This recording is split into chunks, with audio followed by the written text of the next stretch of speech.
Alors, bonjour à tous, aujourd'hui on va parler de LinkedIn. Pourquoi? Parce que tout simplement Imprime France m'a demandé de faire un petit article dans leur magazine sur l'intérêt de LinkedIn, en particulier quand on est imprimeur, mais ça sera également valable pour tout type d'entreprise.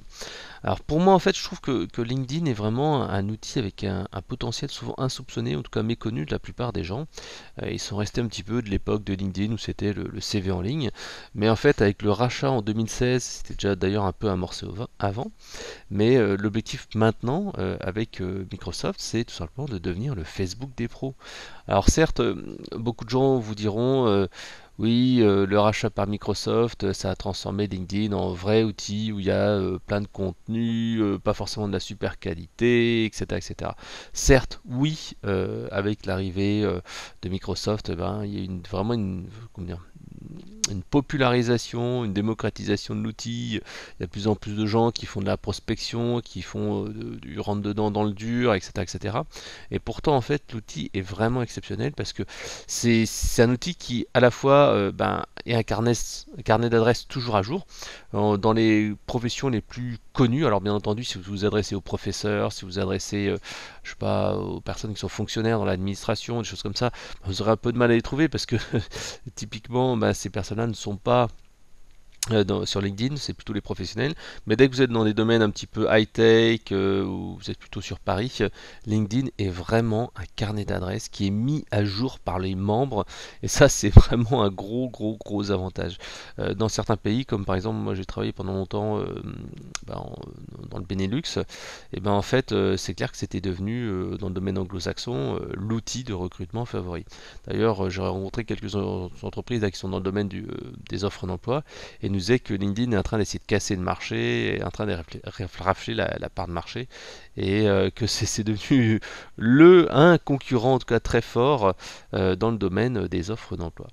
Donc la deuxième chose, c'est que LinkedIn également permet de valoriser son expertise, faire savoir son savoir-faire et rester en fait dans la mémoire. C'est vraiment un excellent outil qui permet tout simplement de garder contact avec des gens qu'on a connus au travers des entreprises, des clients, des prospects, et comme ça de pouvoir rester visible.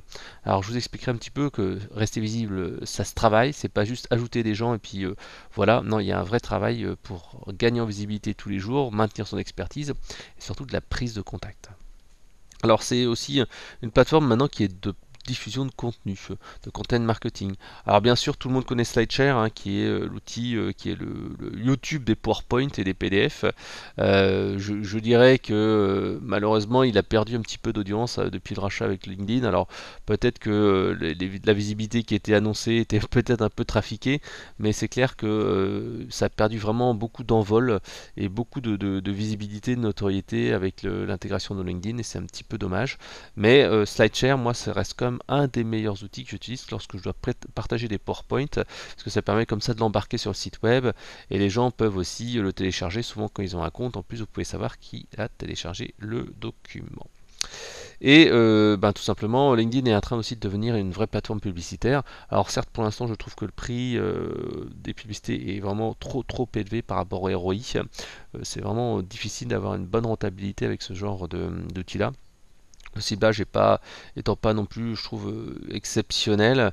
Souvent, en fait, vous êtes affiché sur des formats qui sont de l'affichage bannière publicitaire, et c'est pas forcément, je trouve, le plus efficace. Voilà. Néanmoins, je peux vous assurer que dans les mois et années à venir, ça va devenir une plateforme publicitaire qui va être une vraie alternative à Facebook. Alors, je voulais vous donner quelques petits conseils simples. Alors, déjà, la première chose, c'est une image vaut 1000 mots. Donc, choisissez une image de profil intéressante. Si nécessaire, utilisez tout simplement un photographe. Vous avez des pros qui sont sur Groupon, etc., qui proposent souvent des heures de shooting à pas très cher. Alors, l'erreur à ne pas faire, c'est de venir en tenue surhabillée. Comme disent les Anglais, overdress, c'est tout simplement si vous venez en costard cravate avec votre tenue de mariage, forcément ça va se voir, vous n'êtes pas à l'aise, ça fait trop habillé. En revanche, si vous dites voilà, j'aimerais bien faire une photo de moi normale et puis une photo un peu plus habillée avec une veste et une chemise, là, et sans trop de travail, de pose et tout ça, ça peut être intéressant et c'est vraiment bien d'avoir une photo que vous pourrez utiliser partout. Ensuite, au niveau des images, n'oubliez pas aussi d'utiliser les émoticônes, les emojis. Alors vous pouvez les mettre, moi je l'ai mis en fait dans ma description, dans mon post, hein, mais vous pouvez également l'utiliser dans les messages. Depuis quelques mois déjà, j'utilise en fait beaucoup les émoticônes dans les réponses. Alors ça fait hurler parfois certaines personnes qui me disent non, tu mets des émoticônes sur LinkedIn, mais c'est un réseau pro, c'est pas Facebook, c'est pas machin. Bah si, parfois une image comme ça peut être un peu sympa. Et par exemple l'image clin d'œil, c'est une des images que j'utilise le plus, ou l'image gros sourire. Et en fait, vous n'allez pas mettre des trucs, d'autres types d'images, mais en tout cas, ça, c'est quelque chose qui est assez sympa à utiliser. Puis LinkedIn, on vous en propose quelques-uns lorsque vous répondez aux messages.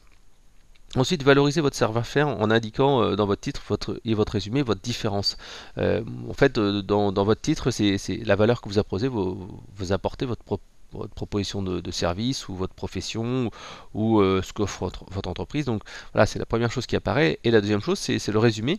Dans le résumé, en fait, vous avez à peu près 3 lignes. Et dans ces 3 premières lignes qui sont affichées tout de suite, bah, mettez directement ce que vous apportez en plus, voire un petit bonus, par exemple, si vous proposez un audit, un livre blanc, un guide, etc. Et ensuite, en dessous de ces 3 lignes, bah, vous pouvez encore redévelopper le texte et rentrer vraiment plus dans les détails, mais travaillez vraiment très très bien cette petite introduction.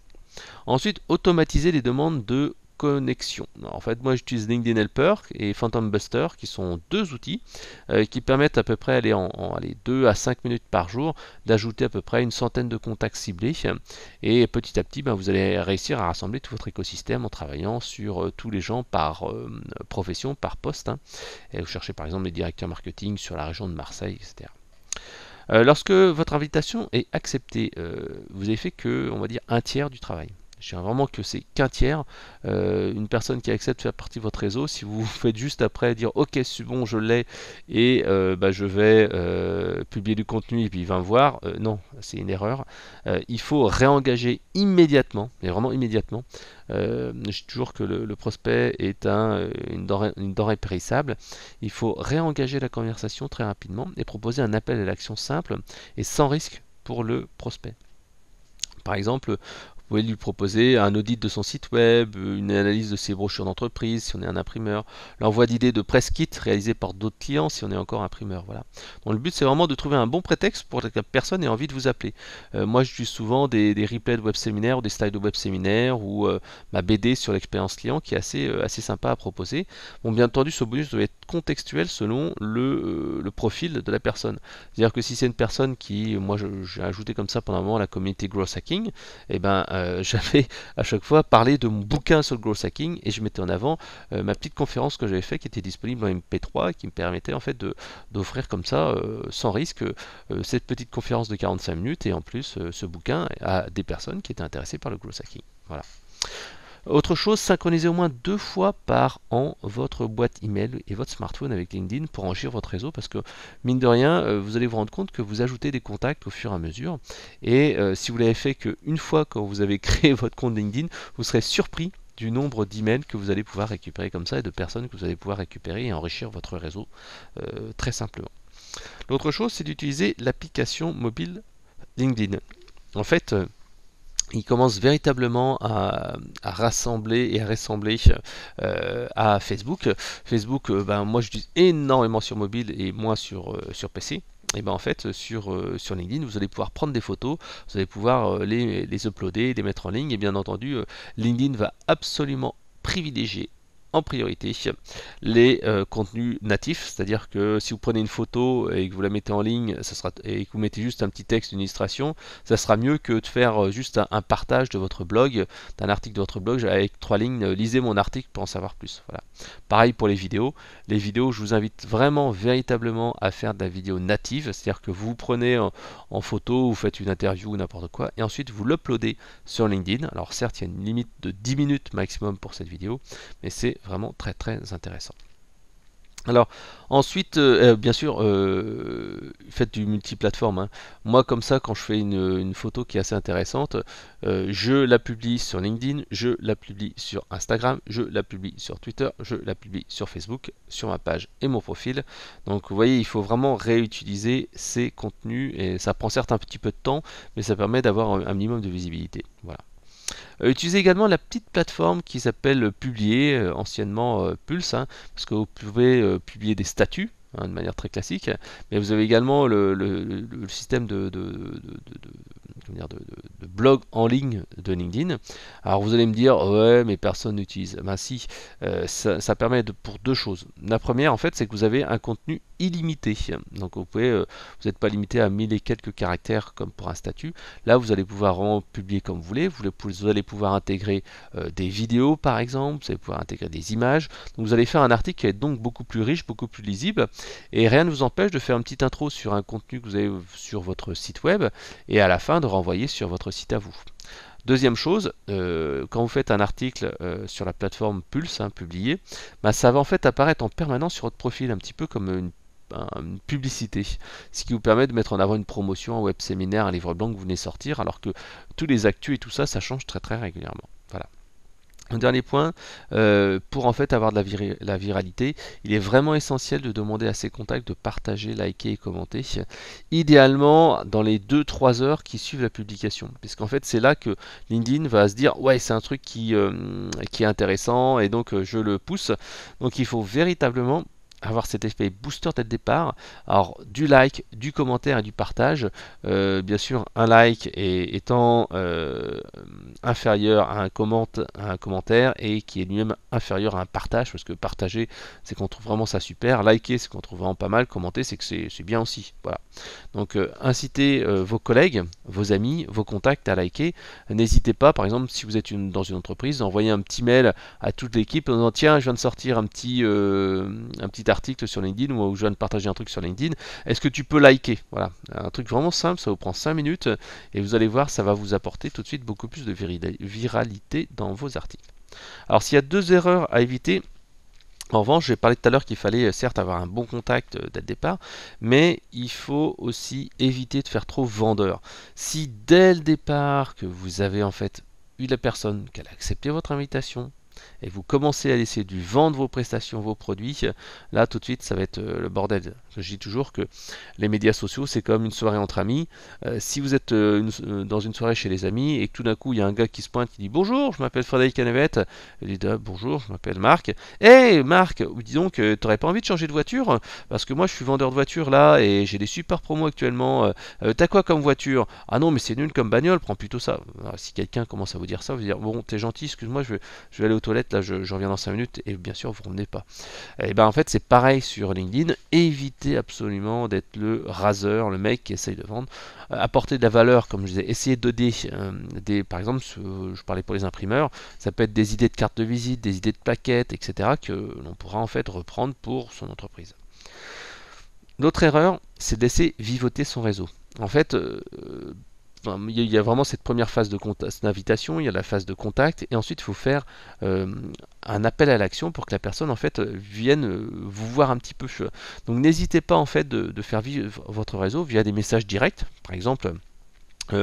Vous avez un événement, un web séminaire, vous participez à un salon, ben vous envoyez un petit message aux personnes en disant tiens, voilà, je suis tel jour au salon, comme vous aussi vous êtes sur Marseille, est-ce que ça voudrait de venir, j'anime une conférence, je fais ceci, cela. Ça peut être également lors de périodes clés, qui sont par exemple les vacances, qui sont par exemple les vœux de fin d'année. Et là en fait tout simplement vous allez pouvoir soit utiliser LinkedIn, soit Sales Navigator ou des outils d'extraction d'emails qui sont inclus dans LinkedIn parce que vous pouvez tout simplement télécharger vos archives avec les adresses email de vos contacts. Voilà. Donc j'ai essayé de vous donner quelques petites astuces sur LinkedIn. Si vous voulez en savoir plus, n'hésitez pas. Vous avez ma formation prospecter avec LinkedIn. Vous allez sur mon site internet, vous allez dans les formations et vous avez une formation, je crois, qui dure 4h30, 5h et je vous livre toutes mes petites astuces et je vous montre comment je fais de la prospection avec LinkedIn. Allez, je vous souhaite une bonne journée et puis rendez-vous sur LinkedIn, vous tapez Frédéric Canavette et j'aurai un plaisir d'accepter votre invitation. Allez, bye bye, salut.